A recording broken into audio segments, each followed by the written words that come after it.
Un plaisir de vous informer sur Espace TV. Bonsoir à tous. Au sommaire de cette édition, une coalition de partis politiques de l'opposition vient de naître. Elle s'appelle la Convergence pour la Renaissance de la démocratie CORED. Elle est composée de 18 partis politiques pour l'instant et dirigée par le chef de file de l'opposition Mamadou Sylla. Crise au sein de l'UPG de Jean-Marie Doré. Un bras de fer existe entre Maître Alfred Matos et Jacques Bonimi. Tous les deux réclament la présidence du parti. Et puis la campagne de vulgarisation du nouveau Code civil guinéen a débuté cette semaine à Conakry. Elle se veut de mieux imprégner les citoyens de leurs droits et devoirs.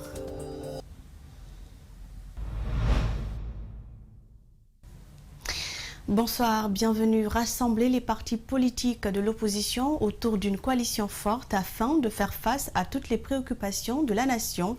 C'est du moins la lourde ambition que se fixe la Convergence pour la Renaissance de la démocratie CORED en abrégé. Et cette nouvelle alliance qui regroupe une vingtaine de partis politiques de l'opposition est dirigée par le président de l'UDG Mamadou Sylla. C'est un reportage de Malik Sangiana Kamara et Yacouba Traoré. Face à une mouvance forte, des partis politiques de l'opposition mettent en place une nouvelle alliance.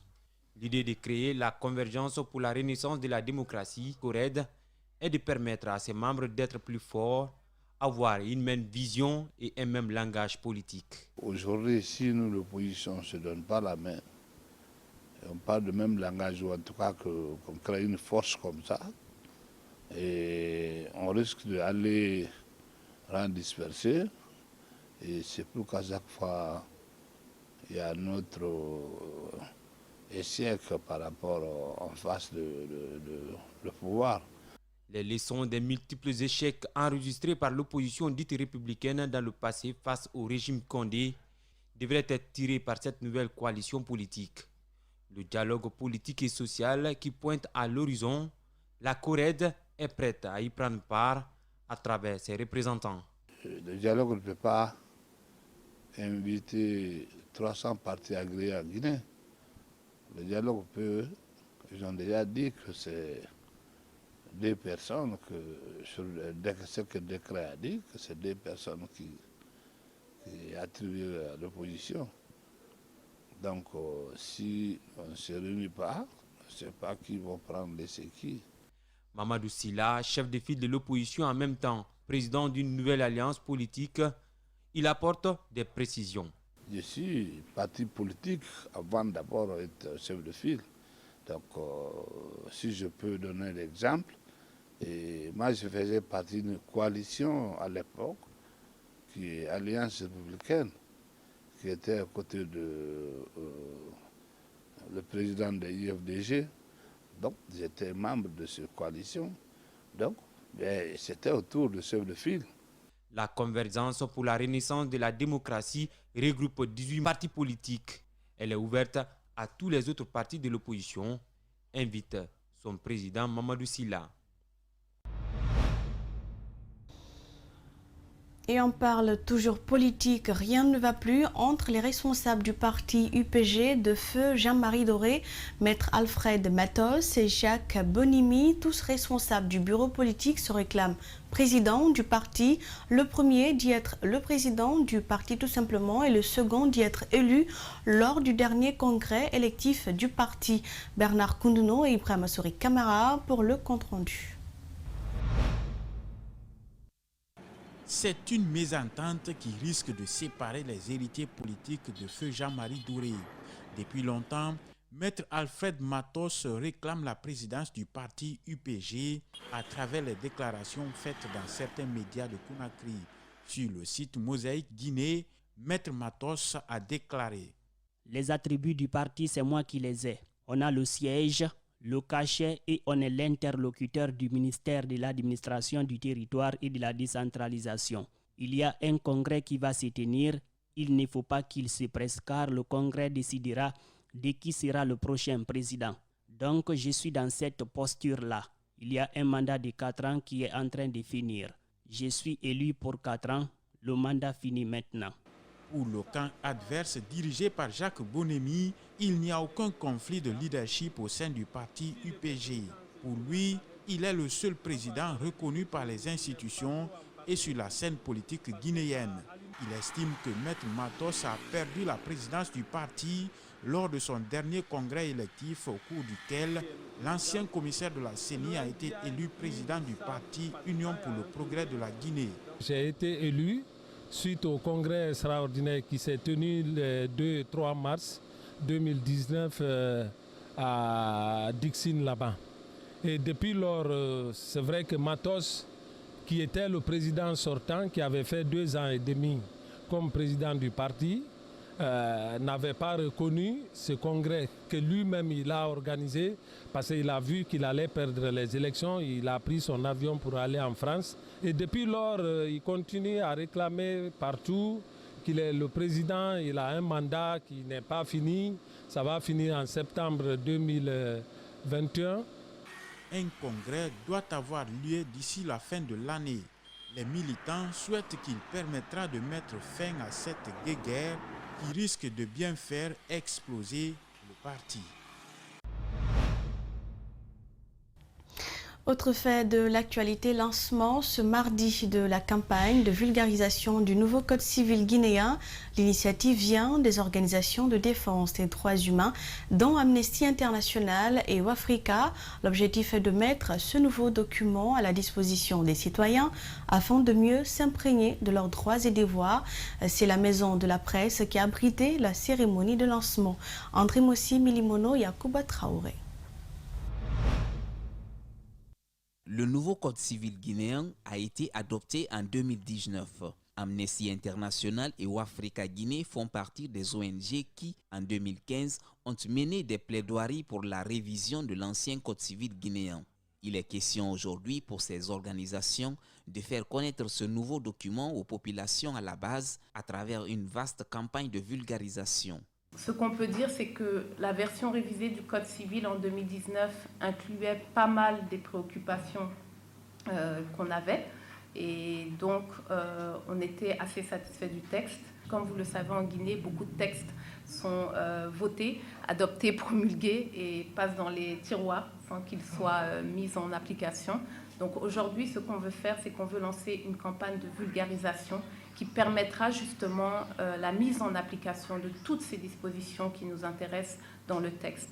Le Code civil révisé sera traduit dans les langues nationales afin d'être accessible à tous les citoyens. Pour atteindre leur but, ces ONG misent sur les réseaux sociaux et comptent associer les radios rurales aux activités qu'ils mèneront. Nous allons avoir toutes les semaines un article de ce code que nous allons diffuser sur nos plateformes Facebook, Twitter et sur notre chaîne YouTube. Nous allons le faire non seulement en français, mais aussi dans les langues nationales, pour que ça soit bien compris par les populations locales. Et donc, nous faisons appel à la radio rurale. Le représentant de la ministre de l'Action sociale et de l'Enfance a pour sa part rassuré que son département sera bien présent dans la conduite de cette initiative. Le ministère s'engage à accompagner l'ONG Amnesty International et Wafrika pour la vulgarisation et la protection des droits des femmes et des enfants. Le nouveau Code civil guinéen contient 1636 articles, raison pour laquelle la campagne de vulgarisation s'étendra sur une longue période selon les organisateurs. Et nous partons à l'intérieur du pays. Des acteurs de paix venus de toute la Guinée viennent de se retrouver à l'Abbé.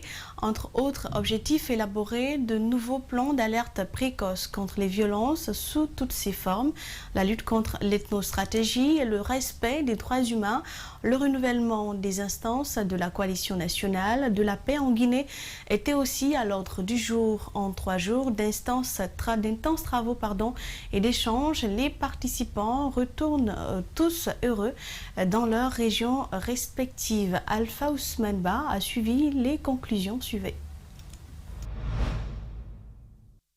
Après la PJDD, c'est la Coalition nationale de la paix en Guinée, CNPG, qui vient de renouveler ses instances à l'Abbé. Bintou Madikaba a été élu à la tête de la Coalition nationale pour la paix en Guinée par ses pairs. Le nouveau président de la CNPG est conscient du défi qui l'attend dans le cadre de vivre ensemble en Guinée. Le problème essentiel de la Guinée réside dans le processus électoral.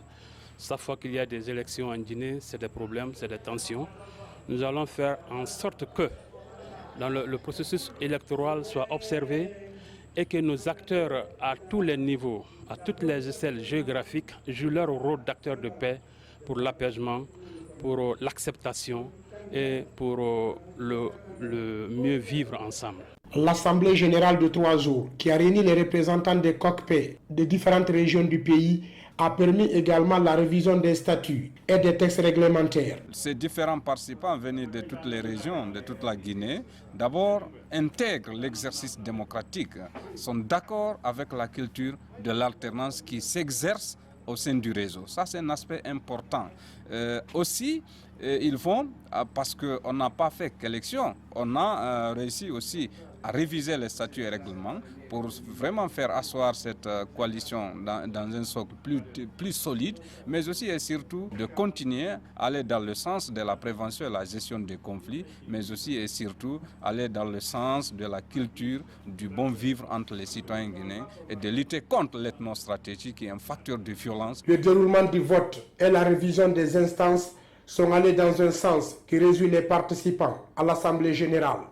Nous pensons que la Guinée a beaucoup plus besoin de la paix en République de Guinée et le vote vient de se dérouler dans la sérénité, dans la compréhension et vraiment il n'y a pas eu beaucoup de polémiques et je suis très content que le bureau soit installé de cette façon, de la façon vraiment la plus démocratique. Ces différents membres ont travaillé sur les défis, les acquis,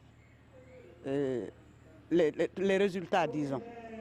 Et on a abouti à la révision des textes réglementaires. Et la suite a été l'élection du bureau national. Les rôles et les responsabilités des élus aux différents postes ont été rappelés. Ils ont également été félicités et encouragés par le Bureau de démocratie sans violence, la bagnette intelligente, dans le cadre du maintien de la paix dans leurs régions respectives. Retour à Conakry, la journée mondiale du don d'organes et de greffe a été célébrée ce 22 juin à travers le monde et pendant ce temps, la Guinée fait face à un manque de centres de transplantation, une situation que déplore Dr Ben Youssouf Keita, un médecin guinéen. Néanmoins, il encourage l'État à investir dans la recherche et dans l'implantation d'un centre de transplantation dans le pays. Rosaline Goto-Monimou et Lamine Silla. En Guinée, les personnes souffrant d'insuffisance rénale ne se comptent pas du bout du doigt.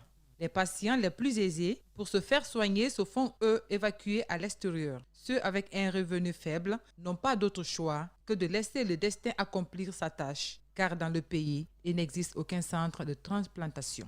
Si vous avez besoin, par exemple, d'un rein, parce que vos 2 reins ne fonctionnent plus, vous comprenez? Et vous ne pouvez pas supporter la dialyse, c'est la mort. Il n'y a pas autre conséquence. Le médecin Ben Youssouf Keita déplore le manque de centres de transplantation en Guinée. Pourtant, affirme-t-il, le pays possède des ressources humaines qualifiées dont la réputation est d'ailleurs connue au-delà des frontières guinéennes. Un avantage pour l'État à qui il demande de construire des infrastructures et réunir les conditions nécessaires. Les infrastructures ne sont pas là, les équipements ne sont pas là,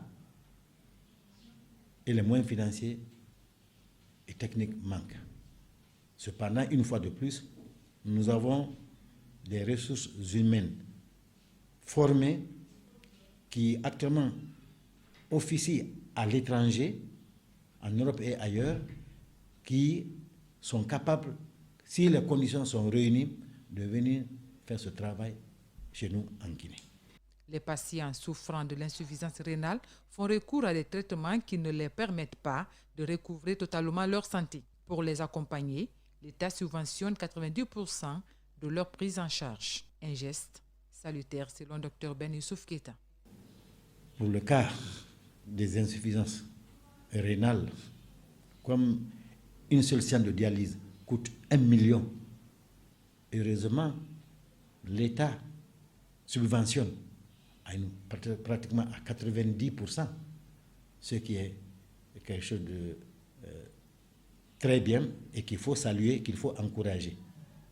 La Guinée n'est pas la seule en Afrique qui éprouve cette difficulté. Rares des pays comme l'Afrique du Sud, la Tunisie, le Maroc ou encore l'Algérie proposent un traitement efficace car disposant des centres de transplantation performants.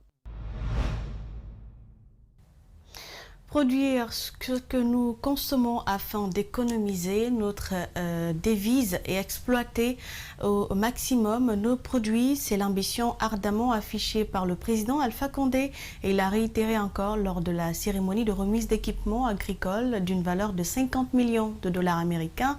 Le geste est l'œuvre du groupe Al-Bayrak pour soutenir la politique qui consiste à booster le secteur agricole guinéen. Le compte-rendu d'Aminata Wilsouma et Ibrahima Kamara.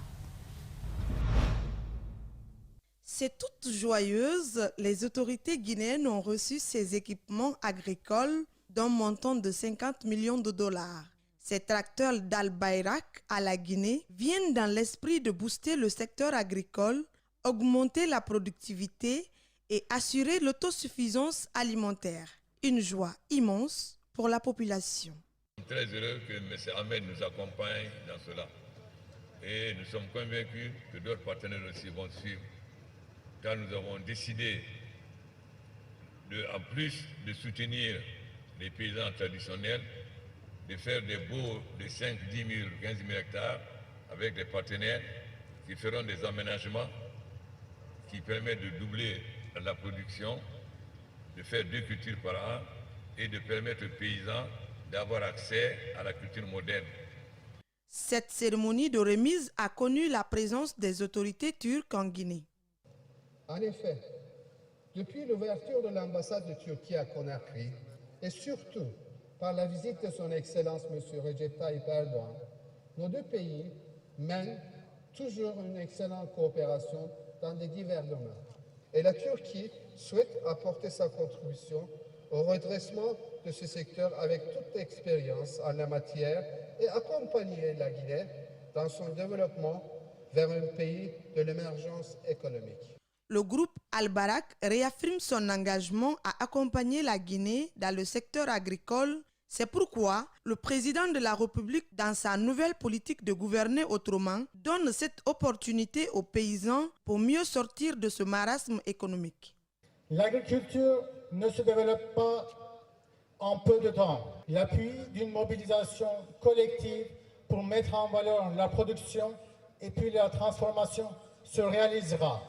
La Guinée doit pouvoir produire ce qu'elle consomme et consommer ce qu'elle produit, insiste le président Alpha Condé. C'est pourquoi il s'est engagé dans 2 années plus tard que la Guinée n'importe plus du riz. Et pour gagner ce pari, le groupe Al-Bayrak s'engage à accompagner la Guinée.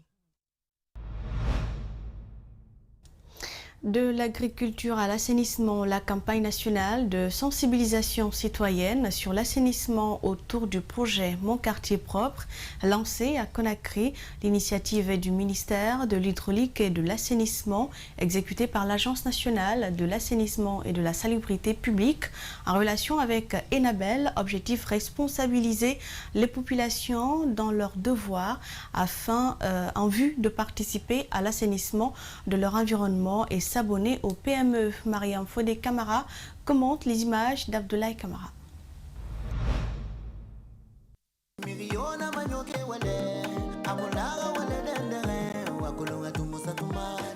Mon quartier propre est un projet d'assainissement qui s'inscrit dans le cadre de la sensibilisation des populations pour l'adoption des comportements civiques dans la gestion des déchets. La mission du projet est de mettre en place une dynamique dont la portée et l'impact permettront d'aboutir à des quartiers propres. C'est un projet de sensibilisation qui va dans une première phase s'étaler sur les 8 communes de Grand Conakry. Avant, nous étions la perle de l'Afrique et nous nous engageons tous à redonner à la Guinée cette image qu'elle a perdue et qu'elle commence à retrouver peu à peu.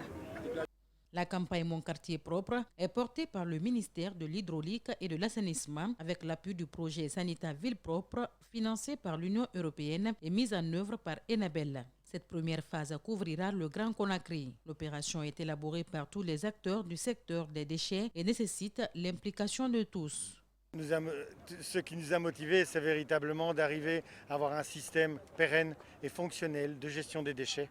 Et ça doit passer par tous. Bien sûr que j'y crois, parce que nous devons gérer adéquatement, tous ensemble, nos déchets, pour qu'ils n'arrivent plus dans les caniveaux, pour qu'ils n'arrivent plus dans la rue, qu'ils n'arrivent plus au fond du jardin en train de se faire brûler, qu'ils ne polluent plus nos airs, nos eaux, nos mers, notre terre. Et ça, je crois que c'est très important pour nous et pour aussi le développement du pays. Ces 20 influenceurs avec le titre d'ambassadeur de la propriété issus du monde culturel, de la société civile et des médias. Ils doivent relayer le contenu des messages de la campagne. Alors, je me suis engagé pour être, je vais dire, un exemple pour mes frères, pour qu'ils puissent faire les mêmes choses, pour que ce pays puisse aller en avant, pour que ce pays soit propre. La campagne va durer une année au cours de laquelle plusieurs activités seront conduites.